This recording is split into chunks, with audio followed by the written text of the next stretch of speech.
بسم الله الرحمن الرحيم. الحمد لله رب العالمين، والصلاة والسلام على خاتم الأنبياء والمرسلين نبينا محمد وعلى آله وصحبه أجمعين. أما بعد، العقيدة الواسطية لشيخ الإسلام الإمام أبو العباس أحمد بن تيمية رحمه الله، شرح فضيلة الشيخ العلامة محمد بن صالح بن عثیمین رحمہ اللہ. اور ہم بات کر رہے تھے اللہ تعالیٰ کی صفت محبت کے بیان کے تعلق سے، اور شیخ ابن عثیمین رحمہ اللہ کے شرح میں ہم اس مسئلے پر پہنچے تھے کہ اللہ تعالیٰ کی محبت کی صفت جو ہے وہ قرآن اور سنت کے دلائل میں ثابت ہے، اور عقلی دلائل سے بھی ثابت ہے. آج کی نشست میں جہاں پر رکے تھے وہیں سے درس کا آغاز کرتے ہیں کہ اللہ تعالیٰ کی صفت محبت کے عقلی دلائل کا بیان. شیخ صاحب فرماتے ہیں، شیخ ابن عثیمین رحمہ اللہ، ہم یہ کہتے ہیں کہ محبت جو ہے وہ عقل دلائل سے بھی ثابت ہے، جس سے کہ ہمارے نزدیک سمع دلائل قرآن و سنت میں بھی ثابت ہے، اور یہ ان کے لیے دلائل ہم پیش کر رہے ہیں جو اس صفت کا انکار کرتے ہیں اور کہتے ہیں کہ اس کی کوئی عقلی دلیل نہیں ہے. شیخ صاحب فرماتے ہیں اللہ کے توفیق سے ہم یہ کہتے ہیں کہ فرمانبرداروں کو جو اللہ تعالیٰ اجر عظیم عطا فرماتا ہے جنتوں سے، اور کامیابی عطا فرماتا ہے ان کی نصرت سے اور تائید سے اور مدد سے، اور اس کے علاوہ بھی، تو بے شک یہ چیز دلالت کرتی ہے کہ اللہ تعالیٰ محبت کرتا ہے. اللہ تعالیٰ کی محبت کی صفت ثابت ہوتی ہے اس چیز سے.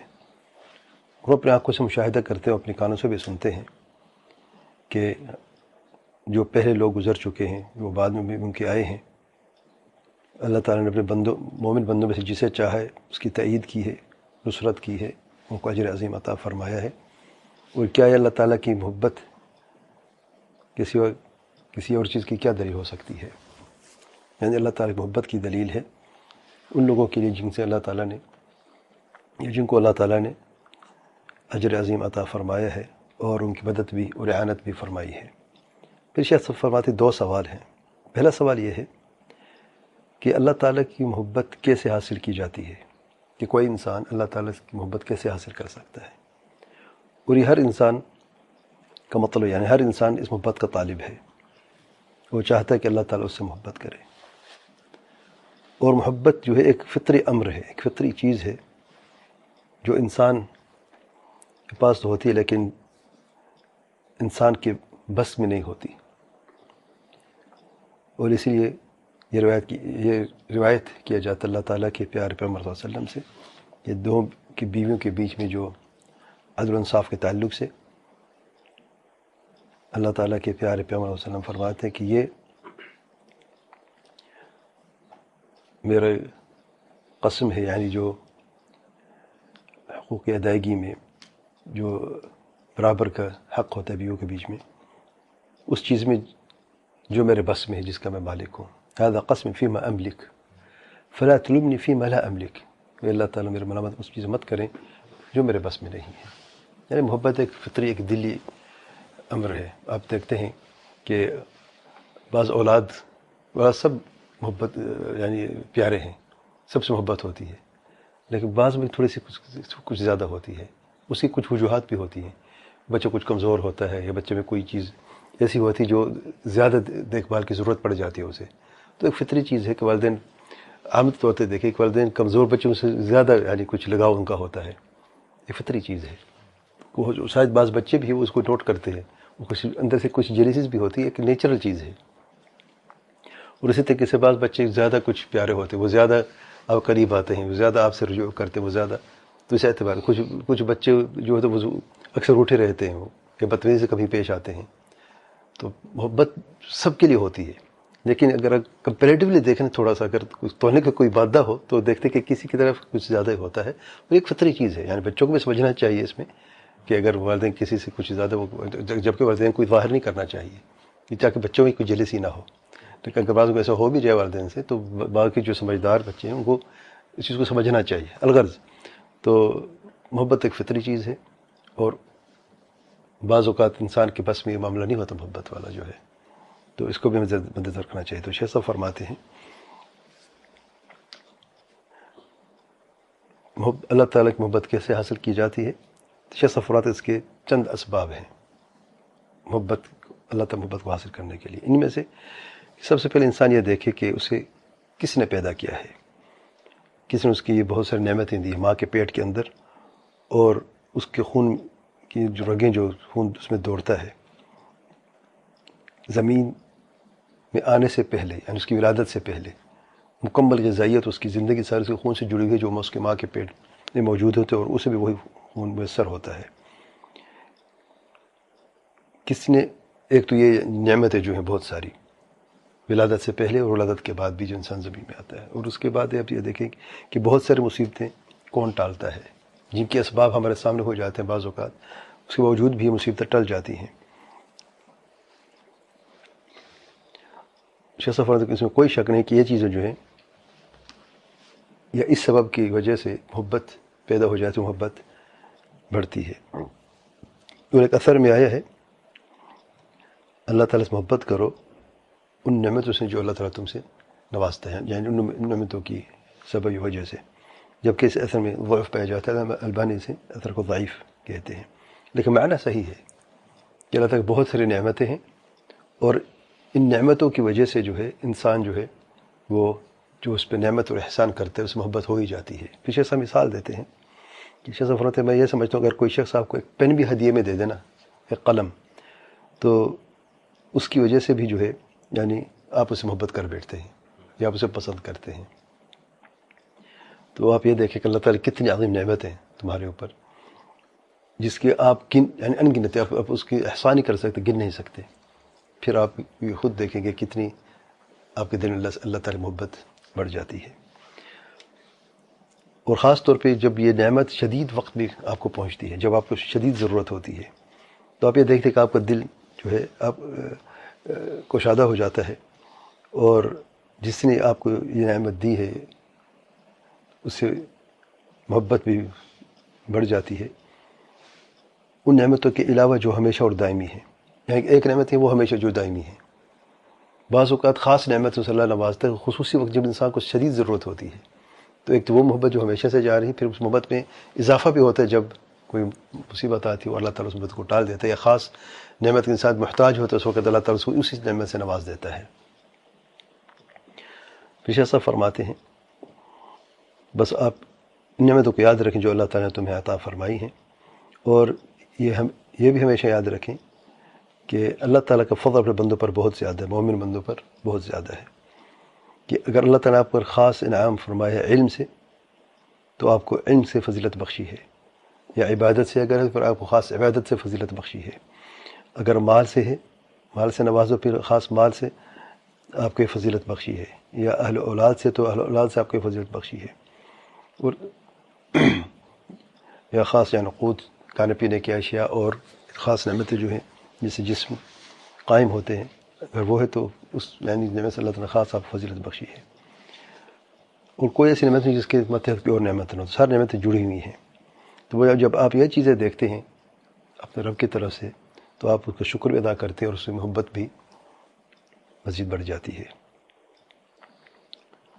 اور ان اسباب میں سے جو دوسرا سبب شیخ صاحب بیان کرتے ہیں کہ اس چیز کو پسند کرنا، اس سے محبت کرنا جو اللہ تعالیٰ کو پسند ہے، اقوال و اعمال میں سے، چاہے قولی ہو، زبانی ہو، یا دلی ہو، یا فعلی ہو، جو اللہ تعالیٰ پسند کرتے ہیں، اگر آپ وہ بھی پسند کرتے ہیں، آپ اسے وہی چیز چاہتے ہیں، اس سے محبت کرتے ہیں، تو یقیناً آپ کو اللہ تعالیٰ سے محبت کرنے پر آمادہ کر دے گا، اور اللہ سے محبت جو ہے وہ ہو جاتی ہے، اور پھر وہ انشاءاللہ جیسے بھی یہ اقوال و افعال کثرت سے کرتے جائیں گے جو اللہ تعالیٰ کو پسند ہے، تو یقیناً آپ کی اللہ سے محبت بھی ہو وہ بھی بڑھتی جاتی ہے، کیونکہ اللہ تعالیٰ آپ کو اس کی جزائے عطا فرماتے ہیں اور اس محبت بھی بڑھا دیتے ہیں، آپ کے دل میں اس کی محبت بھی ڈال دیتے ہیں اس قول اور فعل کی جو اللہ کو پسند ہے، پھر آپ وہ مزید کرتے رہتے ہیں، مزید محبت بڑھتی جاتی ہے اور اللہ تعالیٰ آپ کو مزید توفیق عطا فرماتا ہے، سبحان اللہ۔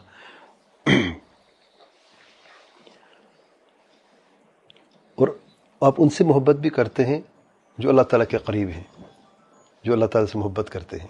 ایک تو اقوال و اعمال الگ ہیں، ایک وہ جو کرنے والے ہیں، یہ تو آپ خود کرتے ہیں، نماز اللہ کو پسند ہے، پر نمازی بن جاتے ہیں، اللہ کو مزید توفیق دیتا ہے، آپ اللہ کی محبت مزید بڑھ جاتی ہے۔ ایک وہ جو خود دوسرے نمازی ہیں، ایک آپ کا اپنا فعل ہے، دوسری نمازوں سے بھی آپ کو محبت کرتے ہیں، کیوں؟ کیونکہ وہ اللہ تعالیٰ کے اس عمل کو کرنے والے ہیں جو اللہ کو پسند ہے، جسے اللہ پسند کرتا ہے، تو اس سے مومنوں کو آپ محبت کرتے ہیں، ان سے جو اللہ کے فرمان بردار ہیں۔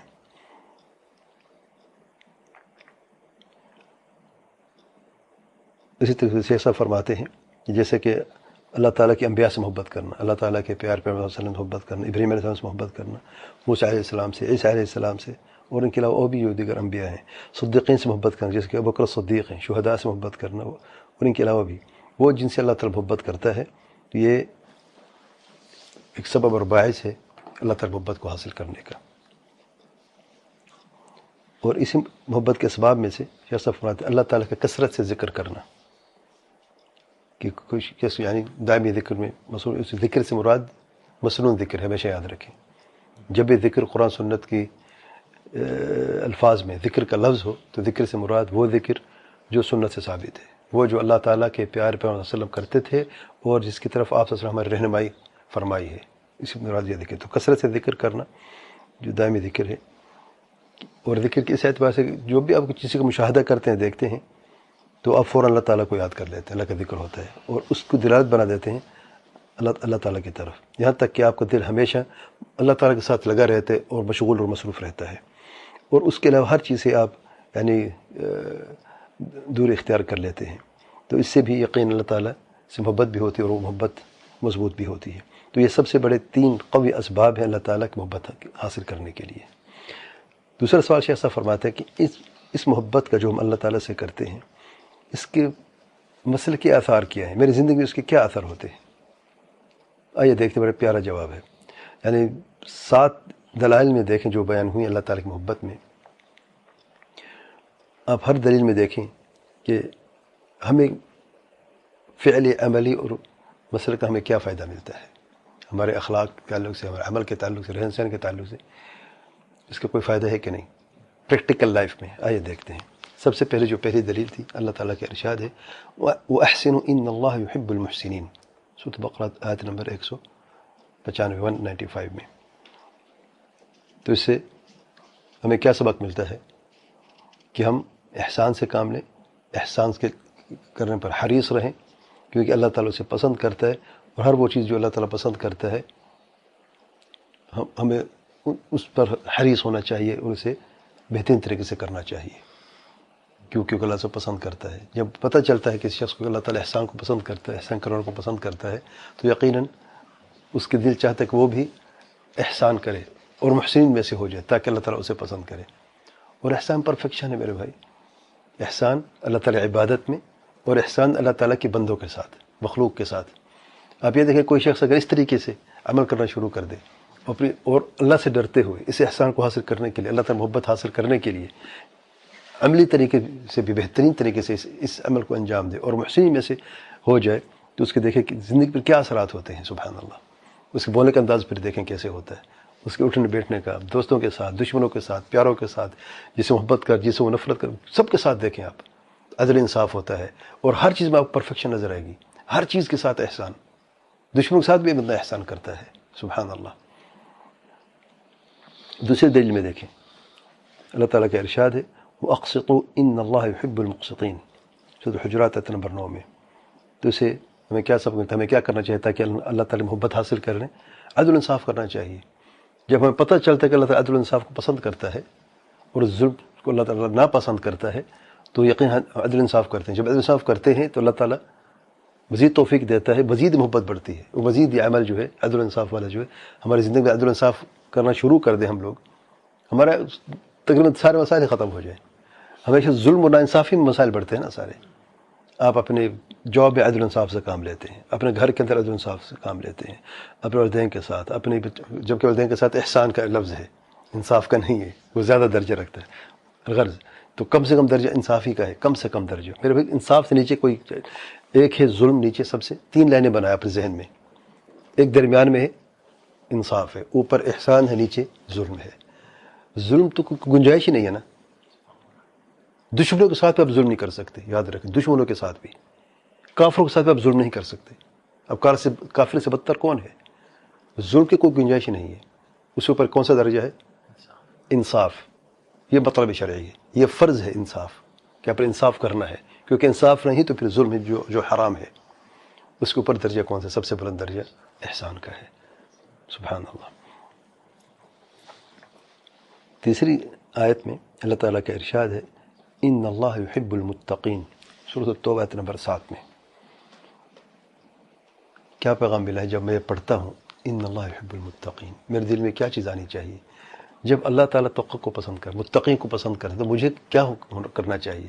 متقی بننا چاہیے کہ نہیں؟ کیوں متقی بننا چاہتا ہوں میں؟ تاکہ اللہ تعالیٰ محبت کرے. کتنا بڑا شرف ہے کہ اللہ تعالیٰ محبت کرے متقین سے. وہ میں آیت سنتا ہوں جو پرواہ نہیں ہوتی. میں کیوں یہ شرف نہیں چاہتا ہوں, یہ کیوں یہ خیر نہیں چاہتا ہوں اپنی زندگی میں؟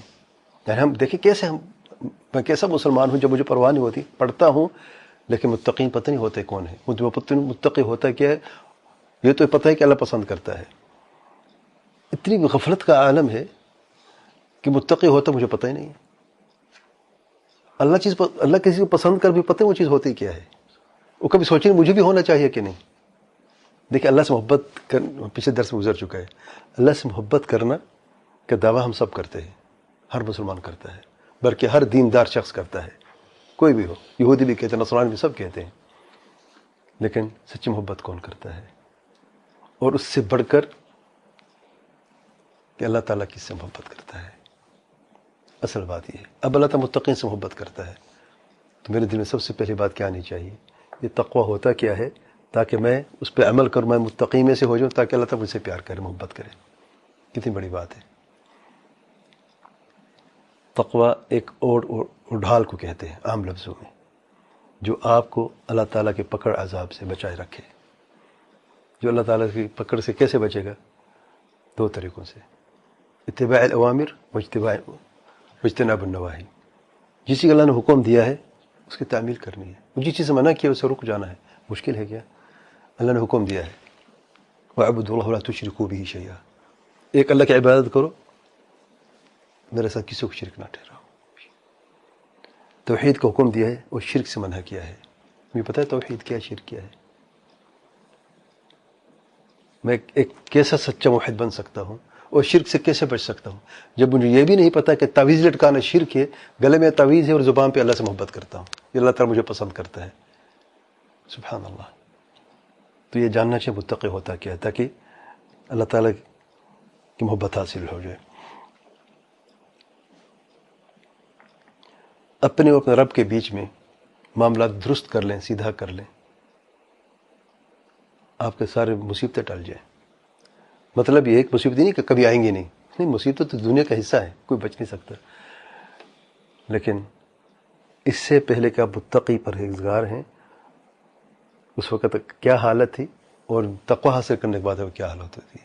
دیکھیں کس طریقے سے مصیبتیں وہی ہوں گی, لیکن اس کا اثر آپ پہ کیا ہوگا, آپ کے دل پہ اس کا کیا اثر ہوگا, آپ کس طریقے سے نمٹتے ہیں, اور کس طریقے سے, کس حکمت عملی سے آپ مصیبت سے نکلتے ہو, اور اللہ کی تائید اور توفیق کیسے ہوتی ہے.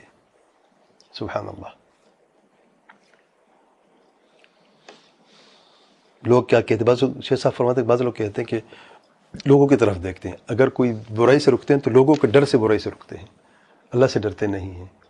اگر موقع مل جائے ان کو تو برائی ہو جاتی ہے. تو اللہ کا ڈر کہاں ہے؟ ہم کیوں فکر مند ہوتے ہیں کہ لوگ کیا کہیں گے, یہ لوگوں سے کیوں ڈرتے ہیں؟ تقویٰ یہ نہیں کہ لوگوں سے ڈرنا ہے, تقویٰ کے لفظ میں ڈر کا معنی بھی ہے, موجود ہوتا ہے. تو اللہ تعالیٰ سے ڈریں, لوگوں کی طرف مت دیکھیں, لوگوں کو رب کی طرف دیکھیں. اور اللہ تعالیٰ جب آپ اس کا اہتمام کرنا شروع کر دیں گے کہ میرا رب مجھے دیکھ رہا ہے، اپنا محاسبہ کرتے ہیں اور برائی سے رک جاتے ہیں کیونکہ اللہ تعالیٰ سے ڈرتے ہیں، تو اللہ تعالیٰ کا ارشاد ہے ان اللہ یدافع عن الذین آمنوا، بے شک اللہ تعالیٰ دفاع کرتا ہے مومنوں کی۔ چوتھی دلیل میں اللہ تعالیٰ کی محبت کے ثبوت کے لیے جو شیخ الاسلام تیمیہ رحمہ اللہ بیان کی ہے، اللہ تعالیٰ کا ارشاد ہے ان اللہ یحب التوابین، سورۃ بقرہ میں 222 میں۔ جی جب میں یہ پڑھتا ہوں اللہ تعالیٰ توبہ کرنے والوں کو پسند فرماتا ہے، تو توبہ کرنی چاہیے کہ نہیں؟ اچھا، توبہ صرف یہ نہیں کہ میں توبہ کرتا ہوں یا اس زبان پہ صرف استغفار ہو، بلکہ اس کا حق ادا کرنا ہے۔ توبہ صرف زبانی کلام میں نہیں ہوتا، توبہ کے شروط ہیں، توبہ کی شرطیں پوری کریں اور گناہوں سے یقیناً رکیں اور استغفار بھی کریں اور پھر توبہ بھی کریں۔ اللہ تعالیٰ ایسے توبہ کرنے کو پسند فرماتا ہے، ان سے محبت کرتا ہے۔ اور جب آپ یہ کہیں اللہم انی استغفرک و اتوب الیک، یا اللہ تعالیٰ میں توبہ کرتا ہوں، تو آپ کے دل میں یہ چیز، یہ معنی موجود ہو کہ آپ واقعی گناہ کو چھوڑ کے بات کر رہے ہیں، یہ نہیں کہ گناہ بھی کر رہے ہیں اور ساتھ توبہ بھی کا لفظ بھی زبان پر ہے، یہ توبہ نہیں ہوتی۔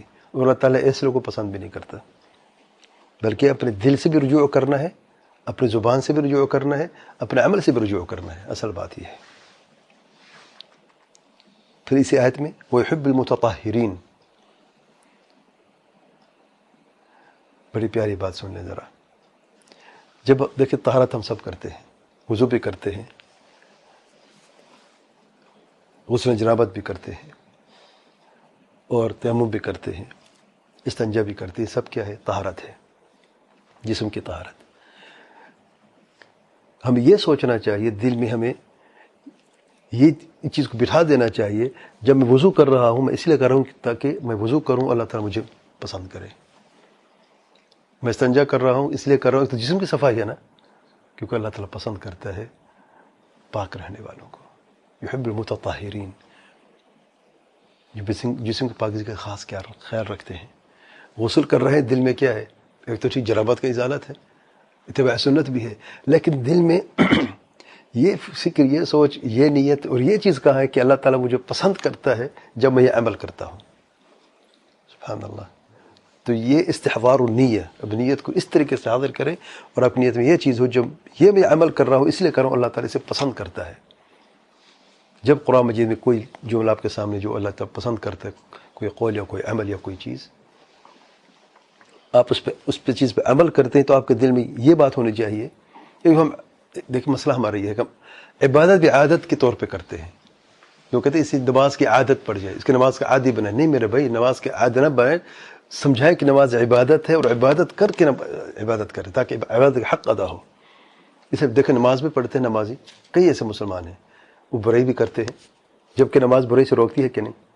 یہ کیسی نماز جو ہمیں برائی سے نہیں روک رہی؟ اس میں خلل نماز میں نہیں ہے، خلل نمازی میں ہے۔ وہ خلل کیا ہے؟ اس حق نے ادا ہو رہا ہے۔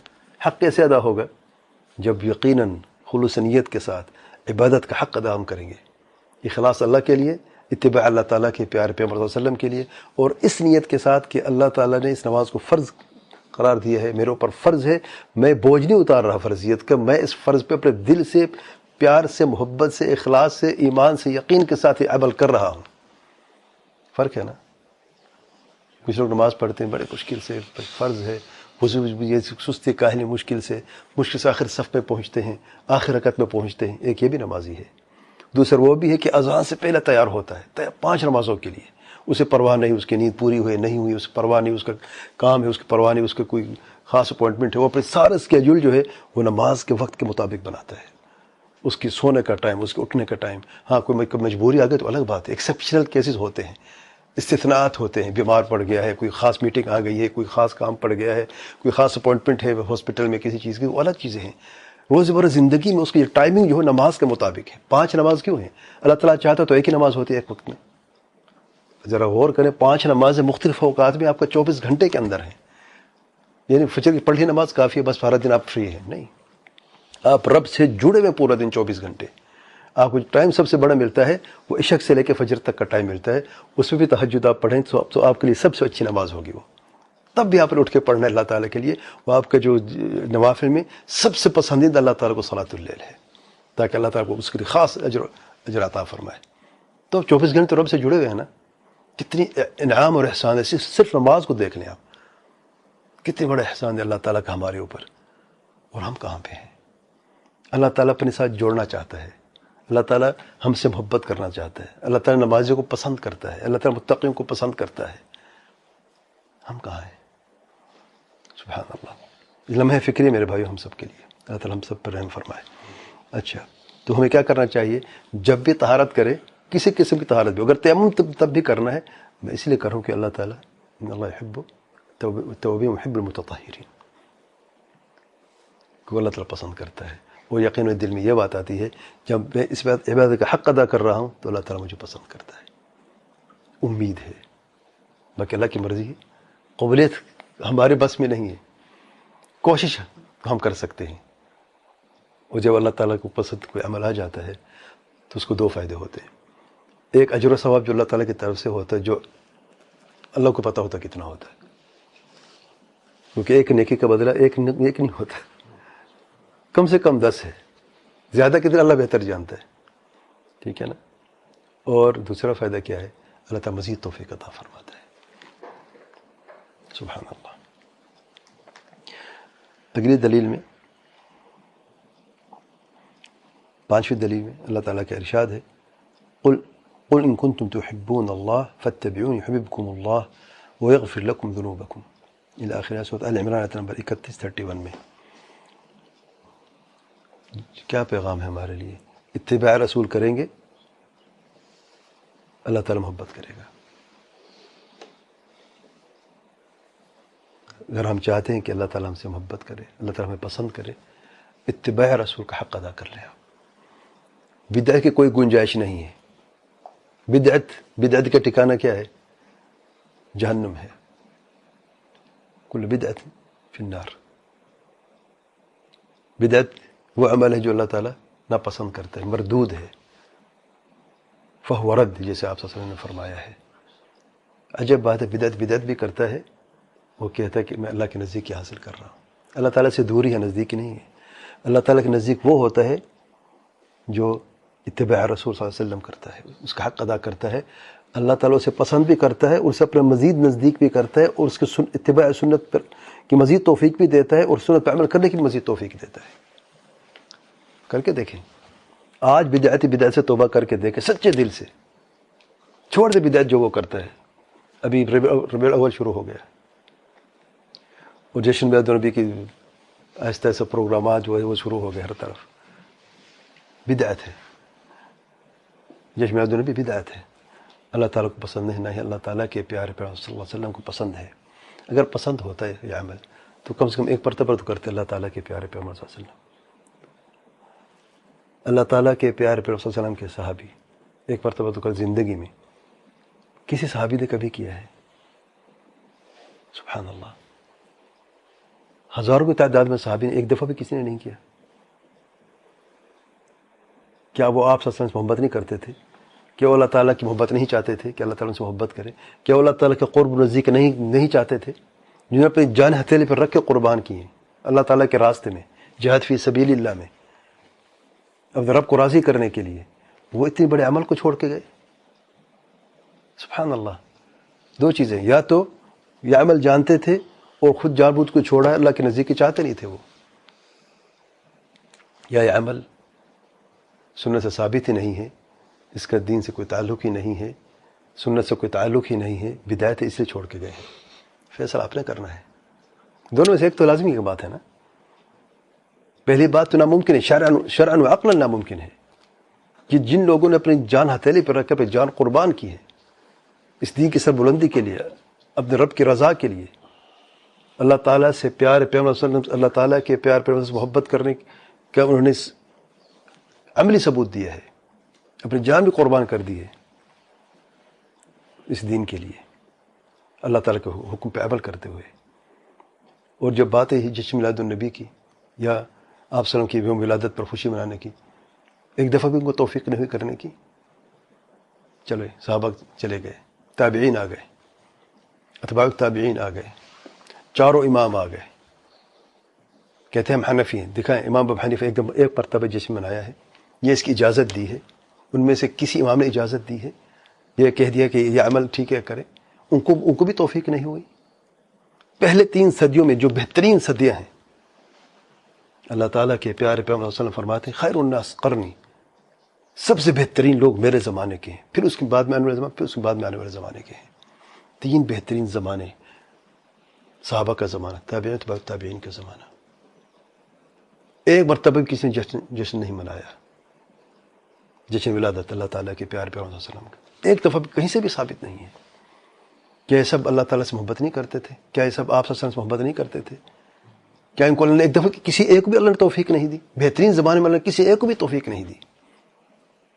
پھر 4 صدی میں لوگ آتے ہیں اور اس بدعت کو ایجاد کرتے ہیں، اور لوگ ان کے پیچھے چل کے کہتے ہیں، یہ دعویٰ کرتے ہیں کہ ہم آپ صلی اللہ علیہ وسلم سے محبت کرتے ہیں۔ تو ہم ان کی مانیں جنہوں نے یہ بدعت ایجاد کی ہے، ان کے پیچھے چلیں، یا اللہ تعالیٰ سے محبت کے سچا ثبوت دے کر اتباع رسول کریں۔ قل ان کنتم تحبون اللہ فاتبعونی یحببکم اللہ۔ اتباع رسول کس میں ہے؟ کس عمل میں ہے؟ جشن میلاد النبی کرنے میں ہے یا چھوڑنے میں ہے؟ دیکھیں فیصلہ آپ کے ہاتھ میں، آپ کے سامنے ہے۔ حساب دونوں نے دینا ہے اپنے رب کو، جو جشن کر رہے ہیں، جو جشن نہیں کر رہے، دونوں نے دینا ہے۔ لیکن یقیناً سرخرو کون ہوگا؟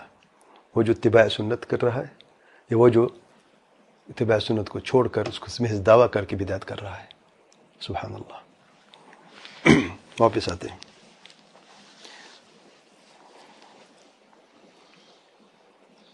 اور ہمارے شیخ صاحب فرمائش رحمہ اللہ، تو ہمیں حریص ہونا چاہیے، بلکہ حرص کی انتہا ہمیں کرنی چاہیے کہ ہم نے اللہ تعالیٰ کے پیارے پیغمبر صلی اللہ علیہ وسلم کی اتباع کرنی ہے، اور جو راستہ آپ صلی اللہ علیہ وسلم نے دکھائے اس پر عمل کرنا ہے۔ ہم اس سے آگے پیچھے یا زیادہ کمی کر ہی نہیں سکتے، اس کے مطابق اس راستے پر ہم چلنے والے ہوں۔ جو ہمارا یہ شعور پیدا ہوتا ہے تو یقیناً بدعت سے ہمیں یہ بچاتا ہے، اور کوتاہی سے بھی ہمیں بچاتا ہے، اور غلو سے بھی کہ ہم نے زیادہ کرنا ہے، کمی سے بھی ہم محفوظ ہو جاتے ہیں، زیادتی سے بھی محفوظ ہو جاتے ہیں، بدعت سے بھی ہم محفوظ ہو جاتے ہیں۔ اور پھر دیکھیں کہ ہمارے جو سلوک آداب اخلاق اور عبادات پھر کیسی ہوتی ہیں۔ اتباع سنت کا حق ادا کر کے دیکھیں، پھر زندگی میں تبدیلی دیکھیں آپ، سبحان اللہ۔ چھٹی دلیل اللہ تعالیٰ کی محبت کے ثبوت میں جو شیخ اسلام رحمہ اللہ بیان کی ہے، اللہ تعالیٰ کا ارشاد ہے، یا ایھا الذین آمنوا من یرتد منکم عن دینہ فسوف یأتی اللہ بقوم یحبهم ویحبونہ، الی آخر آیت سورۃ المائدہ نمبر 154۔ جیسا فرماتے ہیں ہم ردت سے، اسلام سے خارج ہونے سے خبردار رہتے ہیں، اور اس میں سے ترک الصلاح بھی ہے، نعوذ باللہ، کہ جو تارک الصلاح ہے کوئی دار اسلام سے خارج ہے۔ شیخ سفر جب ہم یہ علم ہو جاتے ہیں، یہ جانتے ہیں کہ اللہ تعالیٰ ہمیں خبردار کر رہا ہے کہ جو دین سے خارج ہو جاتا ہے وہ ہلاک ہو جاتا ہے، تو اللہ تعالیٰ اسے ہلاک کر دیتا ہے، اور ایسی قوم کے لے کے آتا ہے جو اللہ سے محبت کرتے، اللہ تعالیٰ ان سے محبت کرتا ہے۔ تو یقیناً جب ہمیں اس بات کا علم ہوتا ہے تو ہم اپنے رب کی طرف جو ہمارے پر جو واجب ہے، جو فرض ہے، ہم اس پہ عمل کرتے ہیں، اور اللہ تعالیٰ کی فرمان برداری کے حق ادا کرتے ہیں، اور اس میں یعنی ہمیشہ اختیار کرتے ہیں، اور ہر اس چیز سے دوری اختیار کرتے ہیں جو اللہ تعالیٰ دور کر دیا، دین اسلام سے خارج کر دے، نعوذ باللہ۔ 7ویں دلیل شیخ اسلام رحمہ اللہ جو بیان کی اللہ تعالیٰ کی محبت کے ثبوت میں، اللہ تعالیٰ کا ارشاد ہے، ان اللہ یحب الذین یقاتلون فی سبیلہ صفا کأنہم بنیان مرصوص، سورۃ الصف آیت نمبر 4 میں۔ جب ہمیں یہ پتہ چلتا ہے کہ اللہ تعالیٰ ان سے محبت کرتا ہے جو اللہ تعالیٰ کے راستے میں جہاد کرتے ہیں اور صف بندی کر کے دشمن کا مقابلہ کرتے ہیں اللہ تعالیٰ کی دین کی سربلندی کے لیے، تو یقیناً ہم یہ عمل کرتے سے عمل کرنے پہ آمادہ ہو جاتے ہیں، اور پھر اللہ تعالیٰ اس کی مزید توفیق عطا فرماتا ہے۔ تو شیخ صاحب فرماتی ہے یہ 5 سب سے بڑے اسباب ہیں، اگر ہم اس محبت سے پر ایمان رکھتے ہیں جو اللہ تعالیٰ کی صفت ہے، جیسے کہ اللہ تعالیٰ کا شایان شان ہے، اور ان 5 اسباب پہ جو ہم عمل کرتے ہیں جو اس آیت میں جس کا ذکر ہے، قتال کرنا ہے اور پیچھے نہیں ہٹنا ہے، اخلاص کے ساتھ اللہ کے راستے میں ہو اور ایک دوسرے کے ساتھ کھڑے ہو کر جیسے کہ دیوار ہو ویسے کھڑے ہونا ہے، اور اپنے بیچ میں جو تعلقات ہیں انہیں مضبوط کرنا ہے. ایک تو صف بندی فزیکلی، پھر دل بھی جڑے ہوئے ہوں دونوں اعتبارات سے، اور صف بندی کر لیں جہاد کے لیے، اور اس میں تاکہ دل جو ہے وہ جڑے رہیں اور الفت محبت بھی اس میں مضبوط ہو جائے. جب یہ اسی صورت ہو ایک صف بندی بنا کر کوئی اللہ کے راستے میں جہاد کرتا ہے، جب دائیں بائیں دیکھتا ہے، اپنے بھائیوں کو اپنے کندھے سے کندھا جوڑ کے کھڑے ہوئے دیکھتا ہے، تو اس مزید طاقت بھی ملتی ہے. ایک تو اللہ کے راستے میں ویسے جوش جذبہ ہوتا ہے، اللہ تعالیٰ کے توفیق المدد اعانت کے سب چیزیں دل میں بیٹھی ہوتی ہیں، اور ساتھ جب اپنی آنکھوں سے بھی دیکھتا ہے کہ اس کے ساتھ والا دائیں بائیں اس کے ساتھ کھڑے ہیں ایک ہی مقصد کے لیے، اور ایک جیسے ان کی حالت ہے، دل بھی جڑے ہوئے ہیں، جسم بھی جڑے ہوئے ہیں. اب بتائیں اس کی کیا یعنی اس کی حالت کیا ہوگی، اور کس طریقے سے وہ جب قدم بڑھائے گا اللہ کے راستے میں جہاد کے لیے تو کتنی طاقت اس کے اندر ہوگی، جسمانی طاقت بھی، روحانی طاقت بھی، اور ہر اعتبار سے دیکھیں سبحان اللہ کس طریقے سے وہ اللہ تعالیٰ کی محبت کو پانے کے لیے یہ پیارا عمل کرتے ہیں. تو اس میں شیخ صاحب فرماتے صفت محبت میں اللہ تعالیٰ کے لیے بیان ہوئی ہے، اس میں 3 مباحث ہم نے بیان کیے ہیں. ایک تو ہے کہ اللہ تعالیٰ کی محبت جو ہے کہ صفت جو ہے وہ قرآن اور سنت کے نصوص جسم کے دلائل سمعیہ سے ثابت ہوئیں. نمبر 2 اسباب کا ذکر کیا. نمبر 3 جو مسئلے کی آثار ہیں ایمان پر، ہمارے ایمان پر، ہماری زندگی پر جو اس کا اثر ہوتا ہے اس کا بیان بھی کیا ہے. جو اہل بدعت ہیں شیخ صاحب فرماتے ہیں انہوں نے انکار کیا ہے اس صفت محبت کو، اور ان کے پاس کوئی سوائے یعنی کمزور حجتوں کے سوا کچھ بھی نہیں. وہ یہ کہتے ہیں سب سے پہلے کہ عقل اس پر دلالت نہیں کرتا، یعنی اللہ تعالیٰ کے صفت محبت پر عقل دلالت نہیں کرتا، کوئی عقلی دلیل نہیں ہے. اور دوسری بات جو وہ کہتے ہیں وہ یہ کہتے ہیں کہ جو محبت ہے وہ 2 چیزوں کے بیچ میں ہوتی جو متجانس ہوں، ایک جیسی ہوں، اور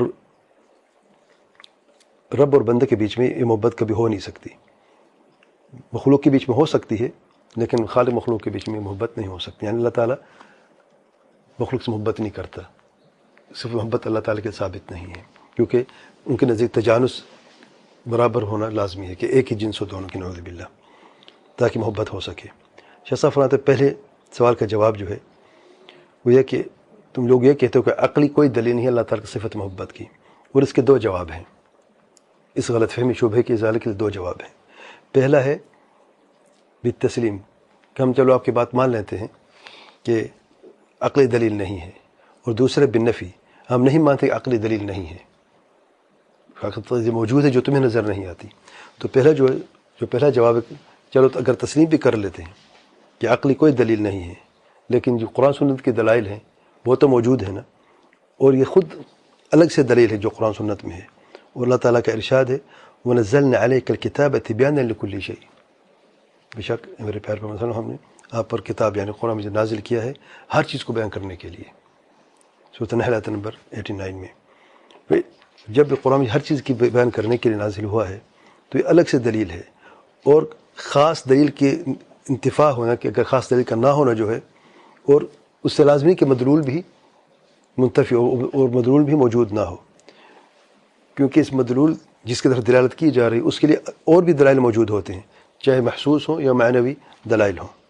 محسوس کی مثال کے طور پہ کہ کوئی ایک شہر ہے، اس کی جانے کی طرف بہت سے راستے ہیں، اگر ایک راستہ بند ہو جائے تو مطلب ہے کہ شہر کی طرف کوئی جا نہیں سکتا، اور تو راستے موجود ہیں.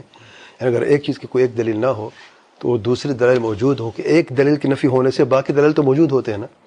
تو کوئی کہہ نہیں سکتا کہ اگر ایک دلیل نہ ہو تو باقی دلائل بھی ختم ہیں. وہ آپ کے نزدیک ایک دلیل نہیں ہے، چلو آپ کی بات مان لیے کہ چلو عقلی دلیل نہیں ہے مثال کے طور پہ، جو باقی دلائل کو کیسے نفی کر سکتے ہیں آپ؟ جیسے کہ ایک شہر ہے اس کی طرف 10 راستے جاتے ہیں، 4 راستے جاتے ہیں، تو ایک راستہ بند ہو گیا ہے.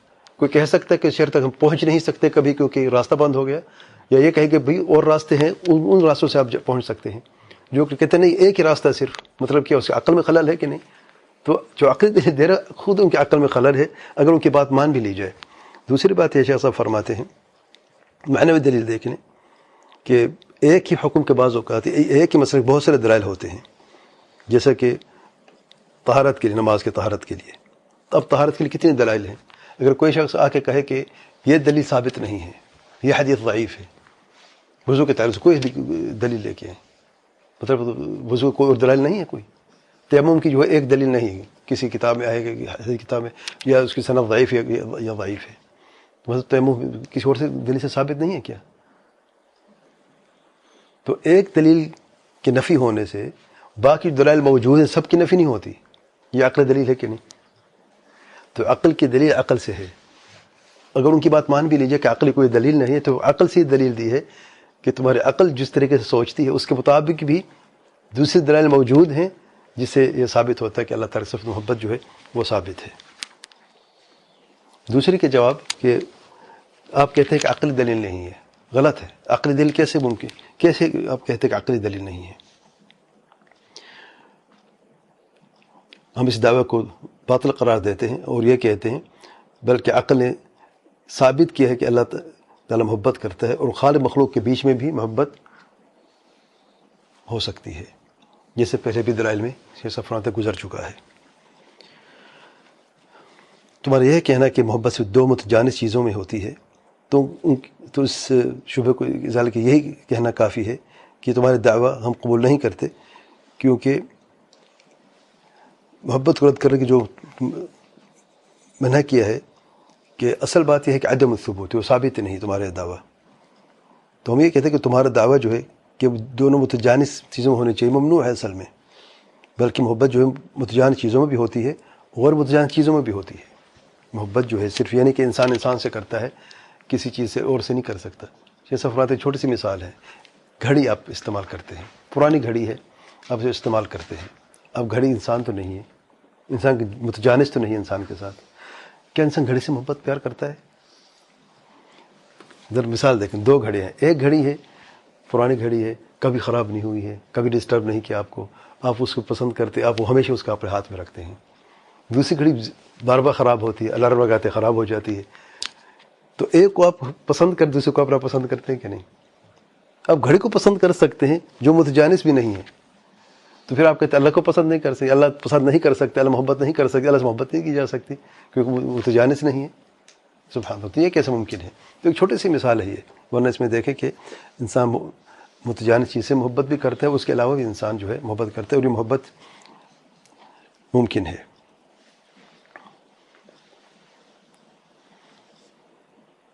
اور اس طریقے سے فرماتے ہیں کہ جانور بھی دیکھیں وہ محبت بھی کرتے، اس محبت بھی کی جاتی ہے.